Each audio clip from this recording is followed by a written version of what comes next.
करत असताना खरं तर भर पाऊस चालू असतो आणि या भर पावसामध्ये काम करावं लागतं शेतकरी बांधवांना।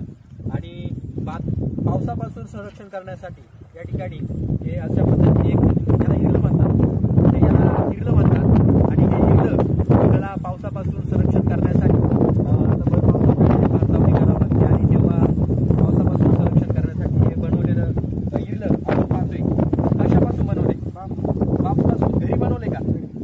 अरे वा, याला वर कागद लावलाय। भोंगडं पण वापरत असतात ना, त्याच्या भोंगडं पण टाकतात हा।